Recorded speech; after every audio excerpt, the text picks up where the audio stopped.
O que Vladimir Putin, um romeno apaixonado pelo Brasil e o assassinato de um chefe da máfia têm em comum? Fique e eu te conto.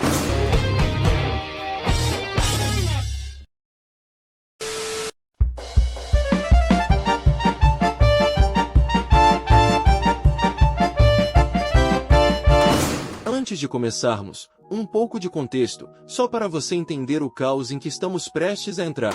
A Ucrânia fez parte da URSS até tudo explodir em 1992. Longe de ser um começo feliz, o divórcio criou um sistema estranho, que misturava os velhos vícios do comunismo com os novos do capitalismo. Esto se va a poner feo. Uma mistura que resultou em um país quase feudal, dividido em regiões governadas por empresários que se consolidaram como uma pseudonobreza, máfia local conhecida como oligarcas. Uma dessas regiões é Donbas, um lugar que não só não goza de uma imagem muito boa, como até parece ir contra o resto do país. A mineração, o gás e uma relação quase carnal com o seu vizinho gigante são os sinais distintivos de um reduto dominado pelo clã Donetsk, um grupo de empresários que, graças às suas atividades, algumas delas não muito legais, digamos, se estabeleceram como uma daquelas nobrezas, máfias locais das quais falei. Neste canto específico da Ucrânia, muito antes do aparecimento dos oligarcas, nasceu o Stajanovets, nomeado em homenagem a Alexei Stajanov, um mineiro popular da região. Como era um clube solo, precisava de jogadores, então chamou de outros dois times da região. Mas, como depois da Segunda Guerra Mundial, apenas 3 sobreviveram, teve que começar do zero. Nova vida, novo nome. O antigo Stajanovets era agora Chaltior ou Shastar, dependendo se um russo ou um ucraniano dissesse. ¿En qué quedamos entonces? Por que tal nome? O clube, como quase tudo por lá, tem uma relação próxima com a mineração. Neste caso, a mineração de carvão. Para extraí-lo, foram utilizados poços subterrâneos verticais, chamados Sachat em alemão. Os moradores locais pegaram esse nome e o russificaram. Y listo. Dados totalmente desnecessários, mas é bom preencher.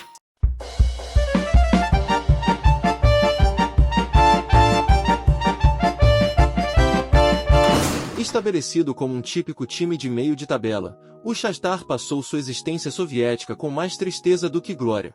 E assim provavelmente continuaria até que seus compatriotas no Ocidente decidissem que o comunismo e todos juntos não eram mais uma boa ideia e começassem a se mudar para suas próprias casas. Isso foi de grande ajuda para ele, pois conseguiu se livrar das antigas restrições de uma só vez. Ele adotou seu nome ucraniano para sempre e se tornou um profissional. E assim se tornou, junto com o outrora todo-poderoso Dinamo de Kiev, o time mais forte da recém-criada liga do país.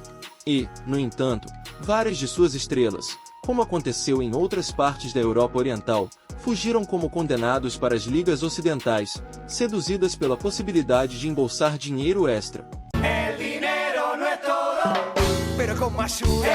É nessa época que Oleksandr Akabragin entra na história.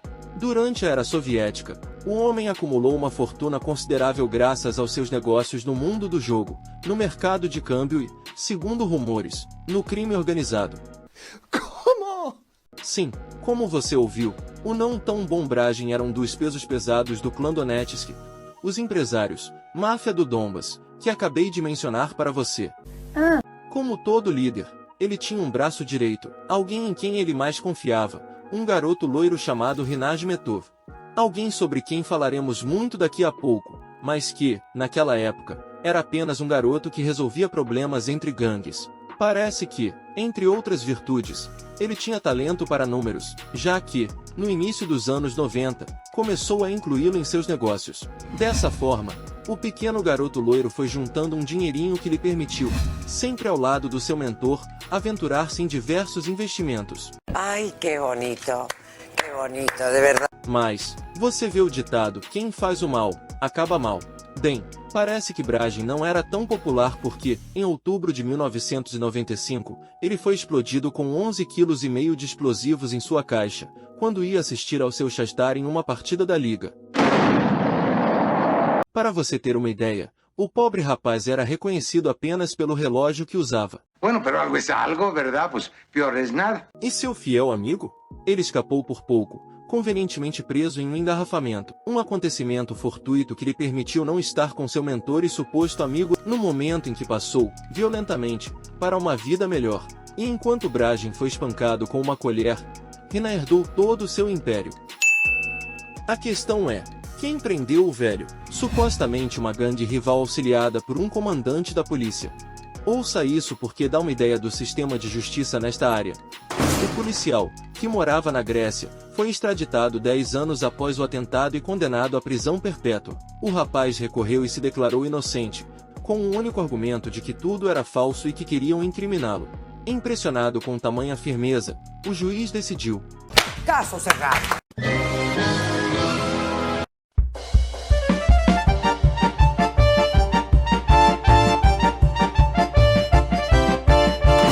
Tendo escapado da forma como escapou, Asmetor sabia que o universo lhe dera uma chance e que agora ele tinha uma missão, um trabalho a fazer. Ele conseguiu colocar sua vida de volta nos trilhos? Fundou uma ONG? Você lutou contra a fome e a injustiça? Nada disso, mas ele fez tudo o que pôde para aumentar a herança que lhe foi deixada, sem querer, por seu amigo e mentor, o menos afortunado dos Bragem. La fácil. Um ano após o boom, ele foi nomeado presidente do Shakhtar e em 2000 criou a System Capital Management, empresa com a qual adquiriu empresas de mineração em Donetsk.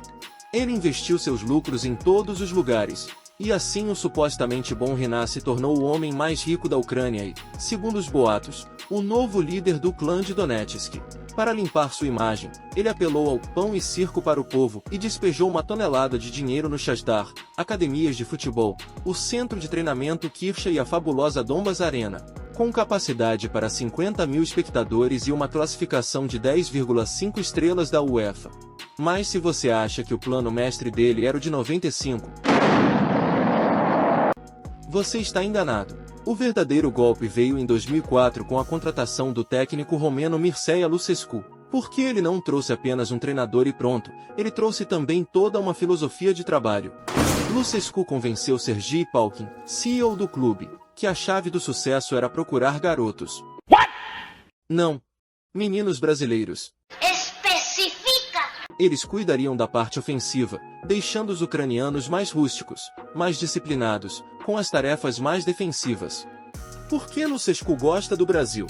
Alguns acreditam que vem de quando ele os enfrentou, com sua seleção, na Copa do Mundo de 1970. Parece que ele se apaixonou assistindo Tostão, Gerson, Pelé, Jairzinho em ação. Minha versão menos romântica é que os brasileiros têm grande poder de revenda. Seja como for, a ideia funcionou e eles começaram a chegar em Donetsk. Pessoas alegres de pele escura que não falavam uma gota de russo ou ucraniano, mas que se destacavam em campo. Ajudou? Olhe e me diga. E não apenas no aspecto esportivo. Você consegue adivinhar de qual nacionalidade são 4 das 5 transferências mais caras de toda a história do clube? Um negócio lucrativo. Asmetov e Lucescu levaram o Shakhtar ao topo e fizeram dele o time ucraniano mais bem-sucedido do século XXI. Um sonho que teve um rude despertar em 2014.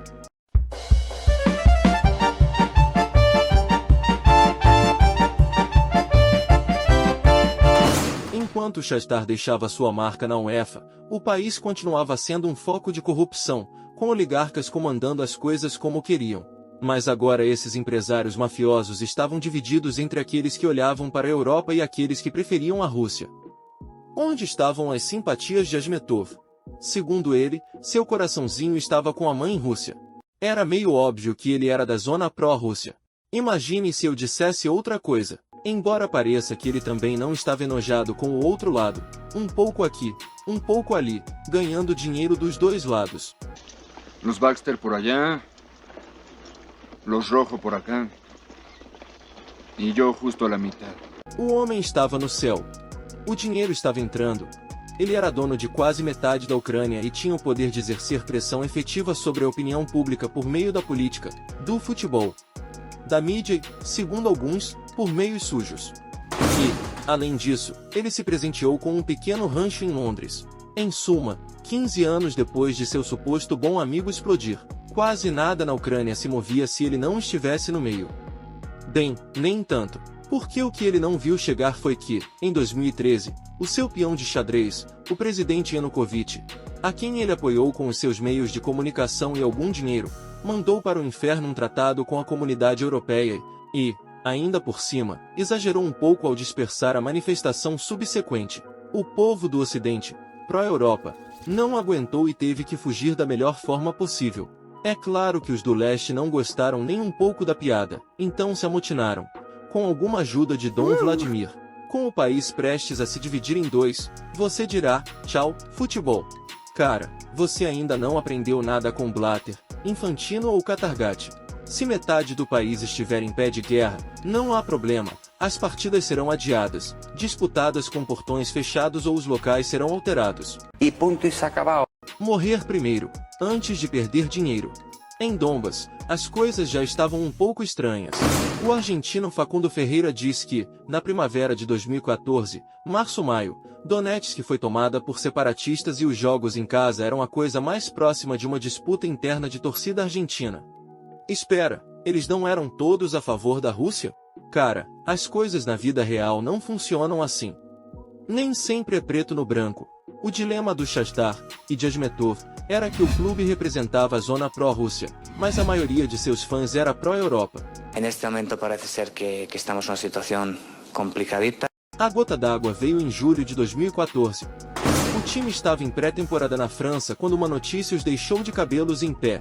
Quem sabe quem disparou um míssil do território ucraniano que derrubou um avião de passageiros que passava por cima isto ali. Eles não terminaram de dar a notícia de que 6 jogadores haviam deixado o campo de treinamento, deixando o presidente com um pequeno recado de que eles nem voltariam bêbados. Aqui, a história fica confusa. Enquanto Palkin, o CEO do Shakhtar, todo paz e amor, dizia que estava tentando convencer os meninos de que nada estava acontecendo, os jogadores alegavam que Ajmetov havia regredido, retornando aos seus antigos métodos, quando ele era o braço direito de Braguin e suposto amigo. Depois de 3 dias de troca de ácido, os rapazes retornaram com a promessa da gerência de ficarem longe de Donetsk, Putin e seus mísseis. Naquele dia começou o exílio do Shakhtar e o tormento para Renan.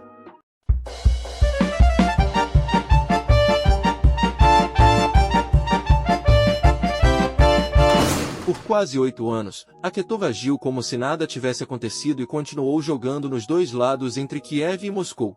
Mas chegou o dia em que ele teve que decidir para que lado chutar.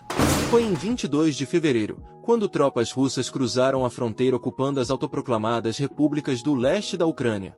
Naquele dia, Renan perdeu todas as suas áreas industriais na região e, obviamente, seu poder econômico sofreu. E uma coisa é ter simpatia pelos russos e outra bem diferente é tê-los em seu quintal. Porque se a oligarquia local tinha alguma utilidade, era mantê-los do outro lado da fronteira. Se tiver que haver uma máfia, que pelo menos seja ucraniana. Então, quando o bolso do cavalheiro foi tocado, o patriotismo nasceu nele. Ele criou uma fundação para ajudar civis, doou seus meios de comunicação ao Estado e até processou a Rússia por suas perdas. Mira si es buena persona. Muito humanitário da parte dele, mas cada decisão tem suas consequências e sua repentina explosão de nacionalismo prejudicou o Shakhtar. Os brasileiros estavam fazendo fila para deixar o país. Alguns jogadores importantes y empleados não queriam saber nada com as novas lealdades de seu chefe y o plantel se lhe amotinou quando quis o que saliera a la cancha com uma camiseta em apoio ao exército ucraniano. Além disso, como a UEFA só permitiu o Lviv e Kiev como sedes, longe do Sr. Putin e seus rapazes, não havia outra escolha a não ser alugar o estádio, treinar e viver na capital. Alguém diria, sem problemas, eles são todos do mesmo país. Mas, apesar dos esforços da mídia para retratar uma Ucrânia unida, na realidade cotidiana as coisas não são tão simples. O time sofre uma espécie de bullying por parte dos torcedores do clube local. Para ser sincero, acho que é dos fãs de quase todos os clubes da liga. Inveja? Talvez, embora eu ache que tenha mais a ver com a área que eles representam. Por desgracia, sim. Então, em nível local, desde 2014, o clube de Ajmetov vem se destacando como uma bola de ping-pong. Nas competições da UEFA, as coisas não foram muito diferentes.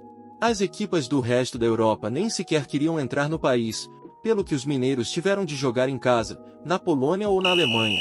O que é um problema porque, como o espaço aéreo ucraniano está fechado, tem de viajar de autocarro ou trem para um aeroporto fora do país.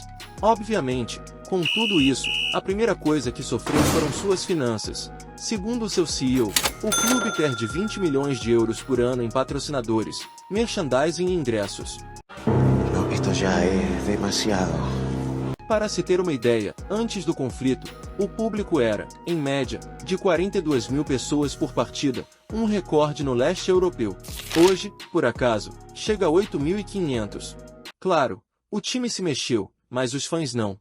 Então é hora de apertar os cintos. Asmetov deu a ordem de não comprar jogadores enquanto a crise durar. No hay plata. Embora tenham conseguido se reforçar com alguns estrangeiros de baixo custo, a solução veio de dentro, com garotos locais talentosos. Eles podem não ser como as antigas estrelas brasileiras, mas já é alguma coisa.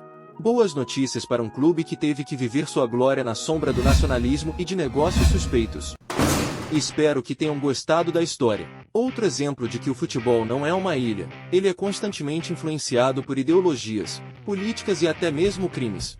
De minha parte, agradeço por terem chegado até aqui, mando um grande abraço e nos vemos no próximo vídeo.